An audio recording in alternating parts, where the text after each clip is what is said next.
Get informed on what is happening in our political scenes and people who are making headlines in different parts of the country and the world right here at TAS TV. Join me, LAVIN NYAGOWA, as I bring to you weekly news highlights that are factual every Friday at 4 o'clock. See you then. Your name? My name is Kevin Kakum. Gitui Francis. From which school? Kenya Institute of Mass Communication. Kenya Institute of Mass Communication. What did you learn while at TAS TV? Improvement of my skills in graphics, such as motion graphics, video editing, photography, also communication skills. Camera operations, video editing, and improved my skills in graphic design. Would you recommend anyone? Yes, nilikuwa hapa TAS, skills zangu zili improve on communication with fellow co-workers and teamwork when doing certain projects. Yes, new skills in photography.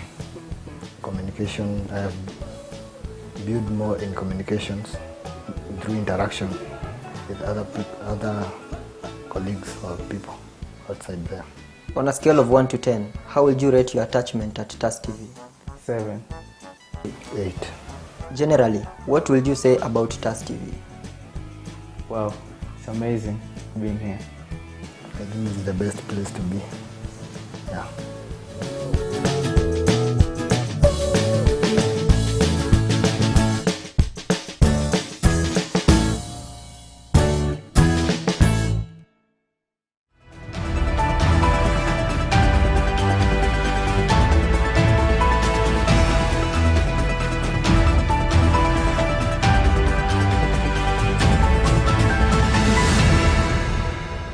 Good evening. It is the 2023. Welcome to today's news recap. My name is LAVIN NYAGOWA.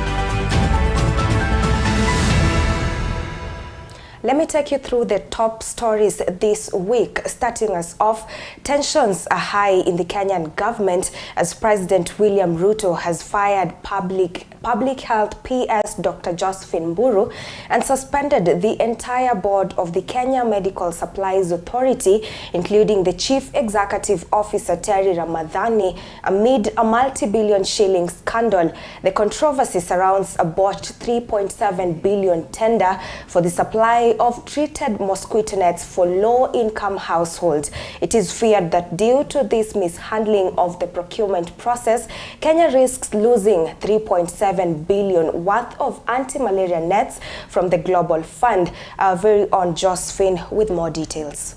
Owing to his promise to act against corrupt officials in his government, President William Ruto took a decisive move to tackle corruption and mismanagement within the Kenya Medical Supplies Authority (KEMSA), sending the entire board and Health Principal Secretary Josephine Mburu packing. I'm doing something about it. I don't want to speak about it now. We'll see results then? Yes, you will see results. Mr. President, I want to give you my commitment. I will clean up KEMSA. Whatever it takes. Mr. President, whatever it costs, I will clean it up. This comes after allegations of 3.7 billion scandal related to the supply of mosquito nets by the agency. President Ruto emphasized the need for accountability and transparency within KEMSA. To this end, he has appointed a new board to be chaired by Irungu Nyakera.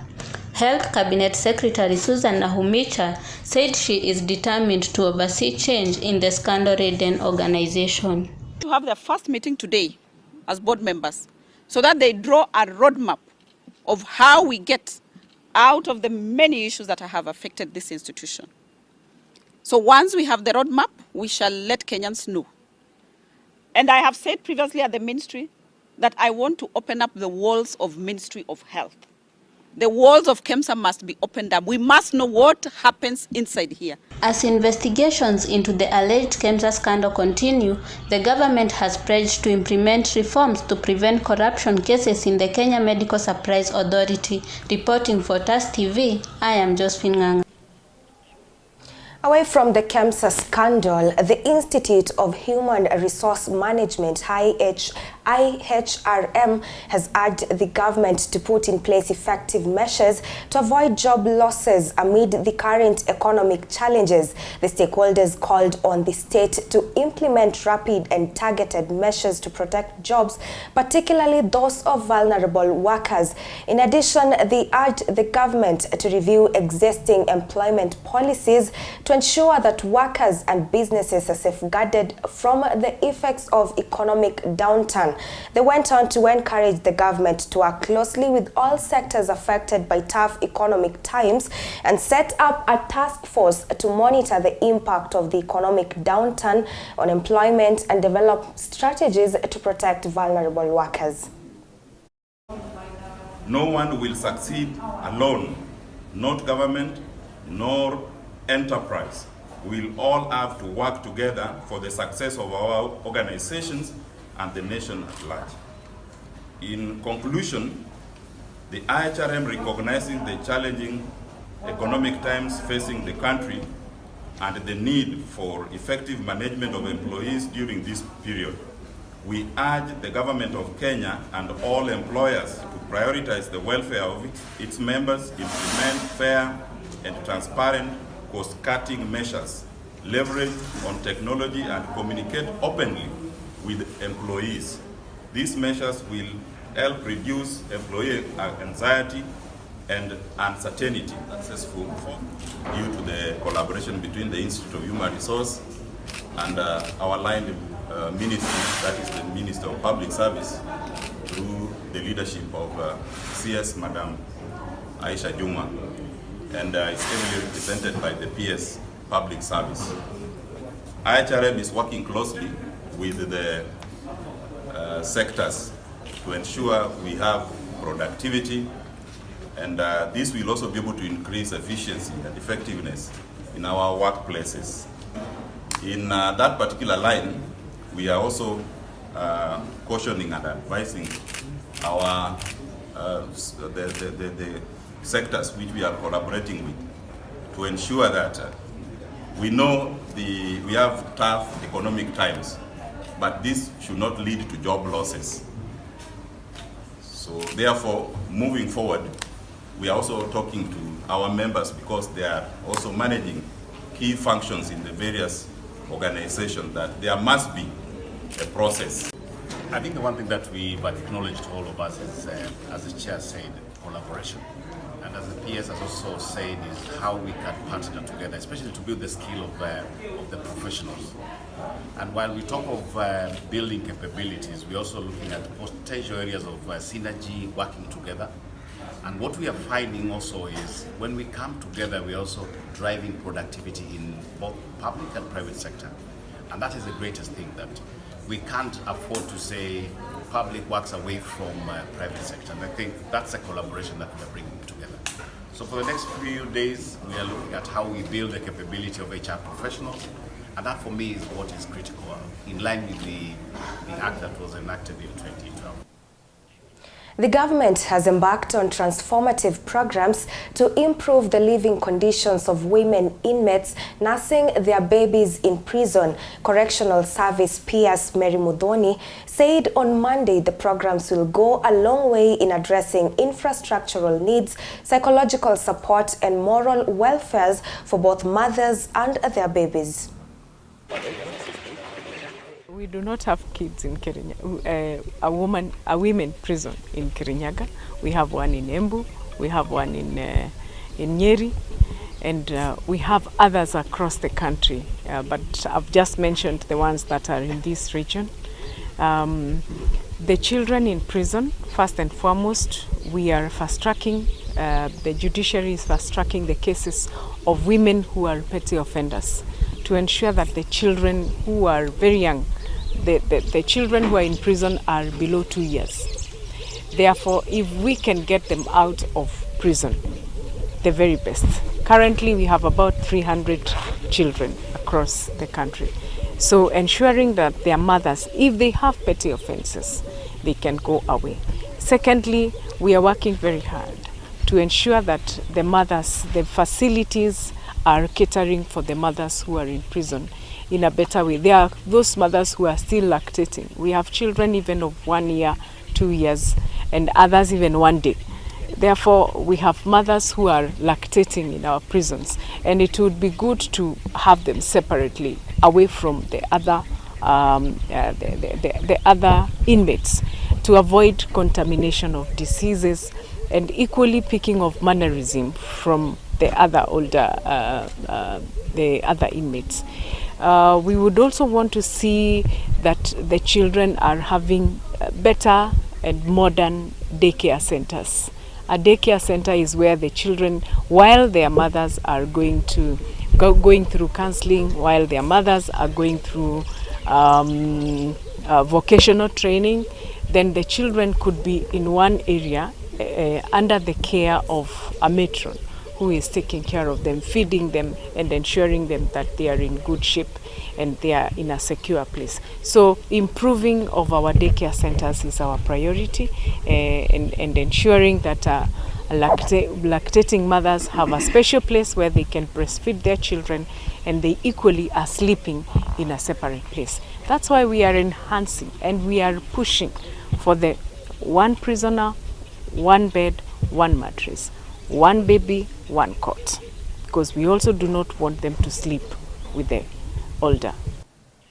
Away from that, President William Ruto, during the reopening of the Women Enterprise Fund on March 2nd, empathized with Kenyans facing the challenges of steep gas prices.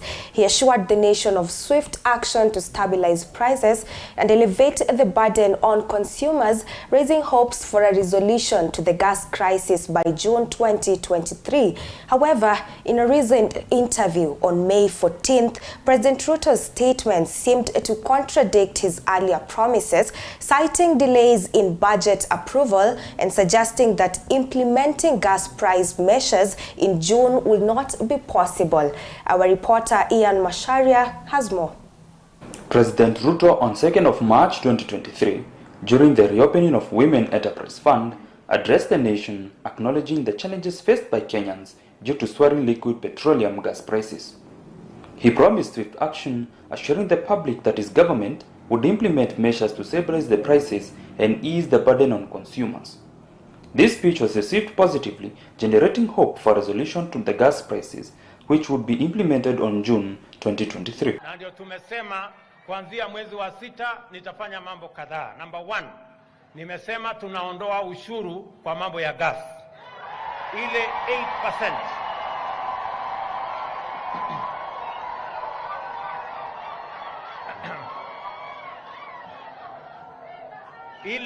Ile 8% ambayo serikali inachukua kama ushuru kwa mambo ya gas, tutaondoa ndio tupunguze gharama ya gas, wananchi wengi waweze kununua gas. Jambo la pili, leo mnanunua mtungi ya gas shilingi 2,000, shilingi 2,800. Tumesema sasa tutaweka pesa ya serikali kupunguza gharama ya mtungi ya gas. Ile ya kilo 6 mnanunua 2,500, 2,800, tutaishukisha chini mpaka shilingi 500 ama 300.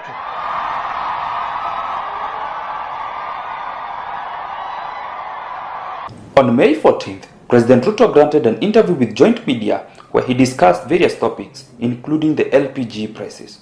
However, his remarks appear to contradict his earlier speech, where he stated that implementation of gas prices would not be possible to implement by June due to delays in the passing of the budget. Tupitishe hii kwa budget. Sio lazima tutoe gharama ya tuondoe. Kwa sasa hakuna njia ya kuondoa ushuru mpaka budget ipite. Kwa hivyo huwezi kuhakikisha kwamba ikifika tarehe 1 Juni. Tarehe 1 Juni haiwezekani. Mpaka pengine kama ulivyosema awali. Mpaka tutapitisha hii mswada pale bunge ndio tuweze kuhakikisha kwamba tunateremsha hiyo bei. Kwa hivyo ni muhimu kwamba kuongeza mabadiliko. Kuongeza kwa kama tungepitisha hii jambo kwa supplementary budget. June ingewezekana. President Ruto sank deeper into criticism where he stated that on the 1st of July there would be a reduction of prices of gas cylinders opposite to The West Kenya Sugar Company has expressed regret over the occurrence of a recent event in which some of their lorries were damaged by a disorderly group of young people. They accused their business rivals of being behind the incident as the rowdy youth shouted slogans and hurled stones at the trucks, attempting to prevent them from transporting sugarcane from alleged competitors' sugar zone. Some of the companies in the country are currently unable to operate due to a shortage of sugarcane.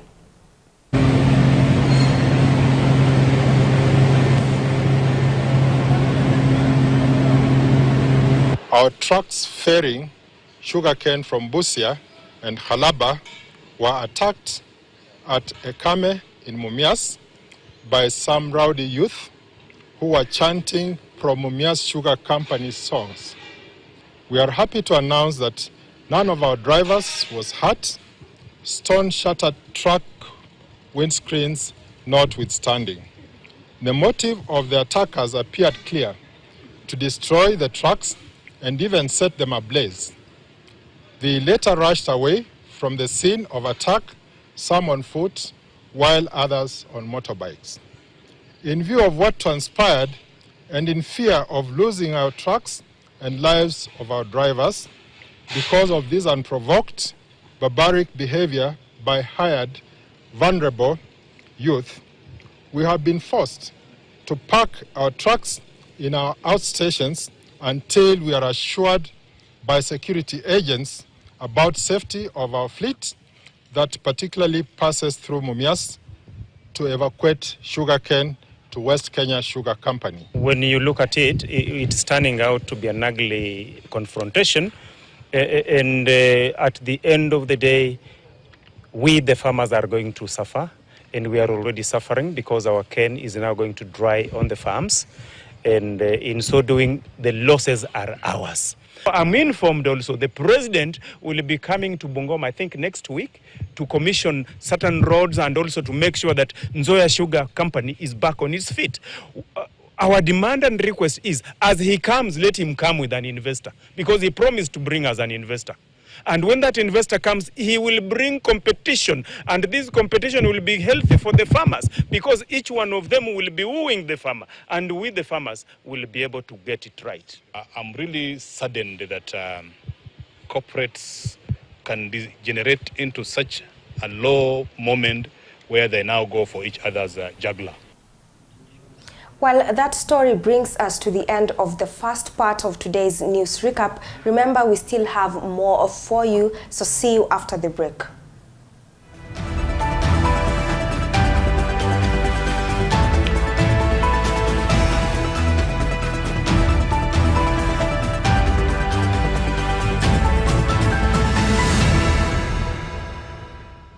Is the newest, most exciting entertainment show where nothing is off limits. We bring you real, authentic, and raw conversations. Enjoy good vibes, fashion, and lifestyle from your favorite celebrities. Fun, trending topics, games, and educative segments. Every Tuesdays from 3 p.m. and Saturdays from 4 p.m. to 5 p.m. With me, LAVIN NYAGOWA and Hazel Jeru, only on The Unfiltered.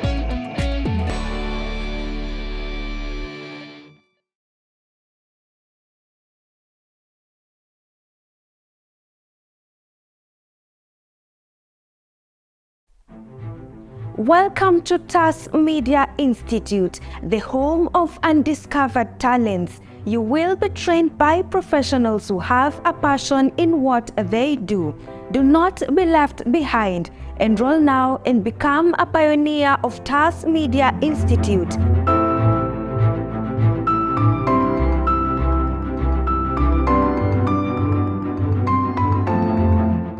We are located at Neema Plaza, second floor along Kenyatta Highway in Thika Town.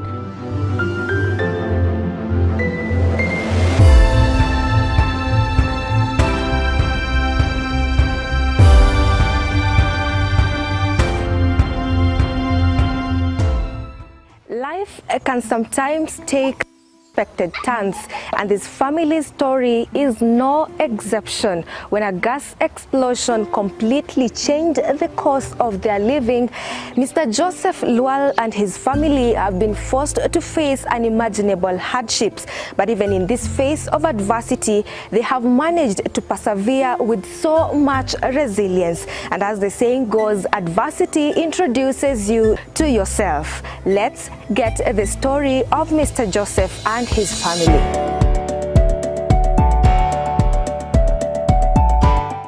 So welcome to the first episode of Brain Busters. My name is Mwangi Dominic. Lotko barabara ya MKU.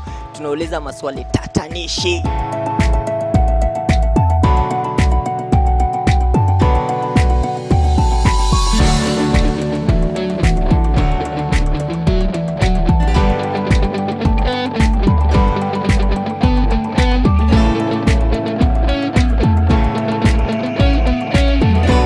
At TAS Media Institute, we let you discover your talent.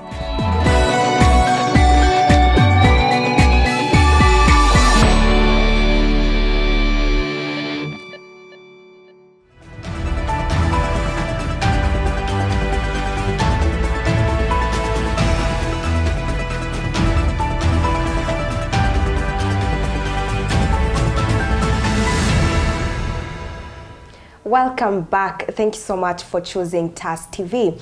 Now, the Capwell Foundation, in partnership with the Visa Oshwal community, have donated wheelchair to Thika Level 5 Hospital. Speaking during the donation, the hospital's management team expressed their immense gratitude for the generous donation. The wheelchairs will be used to move patients around the hospital, easing the strain on the staff and improving the patient experience. Start by thanking the board which has organized this function, and they were able to approach the Visa Oshwal Thika community and of course the Capwell Foundation Limited to donate for us the wheelchairs that you can see. Currently, my people will believe and will agree with me that we are really having a challenge moving patients around. So this donation of the wheelchair will go a long way to touch many lives. And even sticking on the Visa Oshwal community, we know that next week we are about to start renovating the eye department, which they donated to us 10 million to do that. Today we are very happy for the donation that we've received of 15 wheelchairs from both the Visa Oshwal and the Capwell Foundation Limited. We want to say thank you for even thinking of this facility, which we serve quite a big number of people. These wheelchairs will go a long way to improve the service delivery for all of us and to make sure that patients are moved in a dignified way. They are not enough, of course. When you look at this hospital, they are not enough. We need more, and not even wheelchairs. Now I'll be asking for the stretchers, because wheelchairs, they go hand in hand with the stretchers, so we'll be looking for stretchers and many more things. We today, we are represented by the committee and the trustee of VOC, and there is the other body called Jain Youth League, which has partnered together with Thika District Hospital about 3 weeks ago with a donation of 10 million shillings for the eye unit. Today we extend our donation with 5 wheelchairs, which we feel will help Thika District Hospital, and we are grateful. As I said, we are all being in Thika, and whatever way has Thika Visa Oshwal community, we can partner together with hospitals, with any other institutes. We will feel that it is going a long way. Visa Oshwal community Thika has played an important role in Thika, and as a CSR activity, we have in the past donated food ration packs to 200 to 300 families. That had happened last month. I think our intention is to try and see how, as VOC, we can be able to cut across communities and needy families during the drought time. I think our intention is to see how we can sort of partner in positive ways with the different needs within the community. My name is Doreen Wairimu. I work with Capwell Industries. In Capwell Industries, we have Capwell Foundation. Our aim is to support the community and also to stand in the gap where the need is there, and we can be able to stand in and do what we are required to do as a foundation. This is part of what we do. We call it a one-off donation, whereby when we have a request, we come in and we do what has been requested for. So Capwell, as Capwell Foundation, we are grateful to the management and to the board of the hospital for giving us this opportunity to spread our wings and to reach to the vulnerable who are here, because our sick people are vulnerable at this moment. So we are happy when we are here, and we know that it is going to go a long way in supporting the sick. Following a shortage of blood in the hospital's blood banks, Thika residents have shown their generosity and kindness by coming together to donate blood to Thika Level 5 Hospital. The exercise, which was conducted at Christina Gardens in Thika Town, saw a large turnout from the community. Antonio Mbui with more. Due to insufficient blood in various hospitals, Thika Level 5 started a program of blood donation to assist the patient who lack blood and are admitted to the hospital. I'm Susan Wailegi, Kiambu County Blood Transfusion Coordinator. We are currently based at Thika Satellite in Thika Level 5. We are currently having crisis in our hospitals. Schools have been closed, tertiary institutions have closed, and our stock have gone down. The time we started, we are getting positive reaction. At least from yesterday, we have been able to collect a good amount of blood that we are going to do the screening and issue to the patient. I've started a program of blood donation to assist the patient who lack blood and are admitted to the hospital. The blood donation program started early on Tuesday this week at Christina Garden, Thika Town, Kiambu County. Among the people who are targeted in blood donation are the age of 16 years to 65. From the time we started, we are getting positive reaction. At least from yesterday, we have been able to collect a good amount of blood that we are going to do the screening and issue to the patient. In this event, we target volunteer donors, that is a group, especially the youths. You are leaders for tomorrow, not for tomorrow, but today. So we start with today. The youth, the ages that we normally capture is between 16 years to 65. Qualifications, there are donors that we normally defer, even if you want to donate. One of them, there are those donors who suffer from diseases like hypertension, they are diabetic, the old age, lactating mothers, expectant mothers. And when it comes to youth, especially those who are using drugs, we also disqualify them. They pose a risk to our patient. Naitwa Shegu, nimekuja hapa leo kudonate damu. It's a good gesture. At least nimesema niokoe life, nasikia damu imekosa in the hospital, so it's a good gesture to donate blood. That's why we are here today. Nasikia iko hapa leo na kesho. So whoever is watching, whoever is listening, whoever is around, naweza kuja pia donate damu. Imekuwa vyema, hatuwezi complain, watu at least wanakuja. Watu kadhaa wamekuja, karibu watu 50 wamekuja leo. Pale unaangalia kwanza kama damu inatosha mwilini. Sasa ukishatoa damu, ikienda pale kwa hospitali ndipo inapimwa kama iko na maradhi ama iko sawa. Kionekana ina maradhi ndio wanaweza kuitupa, kama ina maradhi wanakuchukua inasaidia mgonjwa. Watu waje watoe damu, kwani ni vyema kusaidia. Hujui siku yako itakuwa lini hiyo. Kuja utoe damu leo, maybe kesho itakuwa ni unahitaji. Susan Waiga, blood coordinator of Kiambu County, requested Thika resident to volunteer in blood transfusion to assist the patient. Qualify them. They pose a risk to our patient. When you're ananisikiza huko nje, I want to welcome all of you. Let us all meet at Christina Garden. We go and save as many lives as possible. Blood we are being given free let us give to our patients. Anton Ombui, TAS TV, Kiambu County. Still in Kiambu, Thika Level 5 Hospital is calling on the county government to help in expansion of its outpatient department. Speaking during the donation of wheelchairs by Capwell Foundation at the hospital grounds, the hospital superintendent, Dr. Waturi, said the expansion will help ease the overcrowding and long waiting times in the outpatient department. The supplementary budget for the Kiambu County government, of course, I know they want to do facelifting for the level 5s as being one of them, and they had started, the facelifting had started, so as the hospital would request them to finish. But looking at the location of these hospitals also, these are hospitals that have been there for long, and the population that we cover also has increased with time. So we are limited in terms of space. When you look at our outpatient department, where we see over 1,000 each day, the space is not covering us adequately enough. So we would want a consideration of two things initially. Expansion of the outpatient department to be able to cover the many health workers that we have giving specialty services. We also, with the location of the hospital, if you see Thika level 5, it's in between Thika Nairobi Highway and also Garissa Highway. So we receive a lot of trauma patients here from the accidents from those two roads. But when we look at our casualty, we want the county to come up with a trauma department for this hospital, a trauma block consisting of all those areas so that we are able to help the patient to come through. And we have quite a number. So we would want a trauma block for our casualty and also the outpatient service to be, the space to be increased.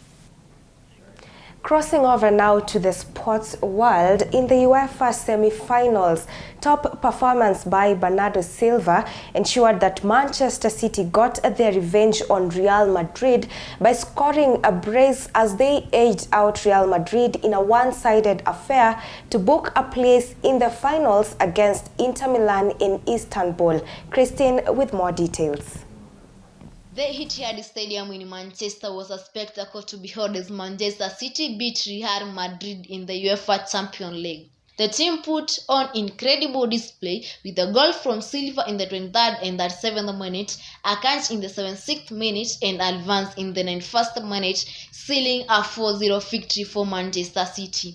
Manchester City's victory became despite Real Madrid having high chances of winning the match. City will now face Italian side Inter Milan in the Champions League finals, with the winner becoming the champions of Europe. It will be a tough battle in the finals as either Inter Milan or Manchester City will be crowned the champions of Europe. This indeed was a rare game for the fans, and the whole world will be cheering them on their guest for victory.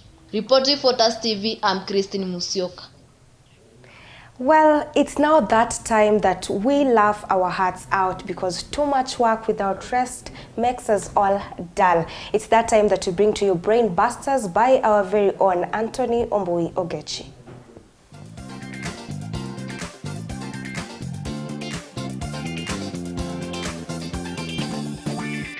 Okay, welcome back to the greatest entertainment part. My name is Anthony Ombui Ogechi and this is the Brain Busters.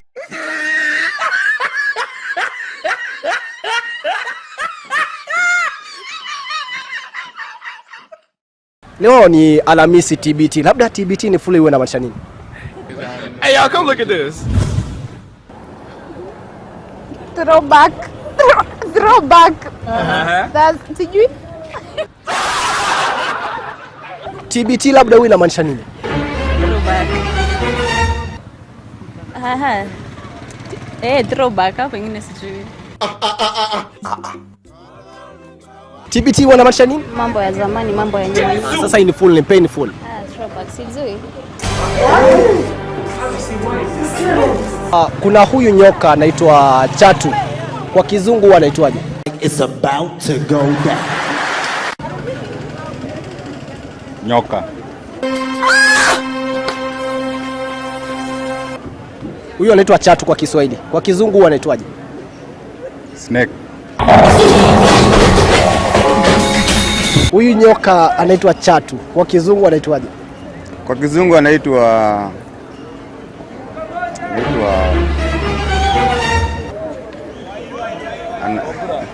cobra.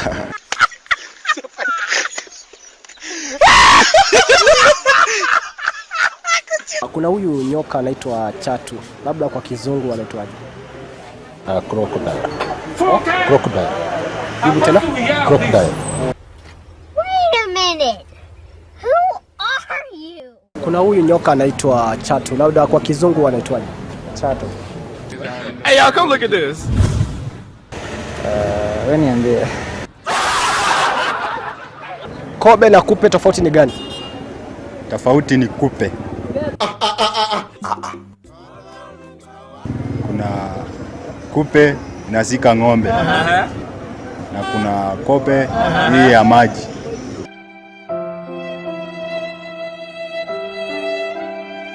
Thank you very much for watching. Remember, you can watch this on Facebook TAS TV, YouTube TAS TV official. Join me next time. My name is Anthony Ombui Ogechi. Bye bye.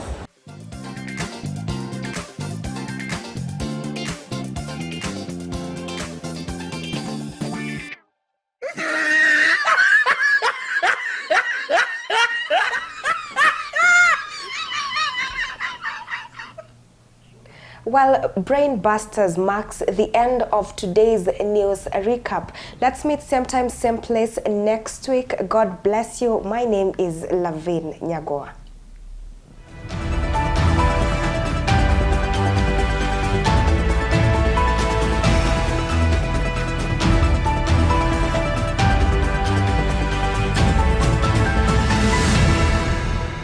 What's your name? My name is Kevin Kakum. Kitui Francis. From which school? Kenya Institute of Mass Communication. Kenya Institute of Mass Communication. What did you learn while at TAS TV? Improvement of my skills in graphics, such as motion graphics, video editing, photography, also communication skills. Camera operations, video editing, and improved my skills in graphic design. Would you recommend anyone? Yes, nilikuwa hapa TAS, skills zangu zili improve on communication with fellow co-workers and teamwork when doing certain projects. Yes, new skills in photography. Communication, I have built more in communications through interaction with other colleagues or people outside there. On a scale of 1 to 10, how would you rate your attachment at TAS TV? 7. 8. Generally, what would you say about TAS TV? Wow, it's amazing being here. I think this is the best place to be. Yeah.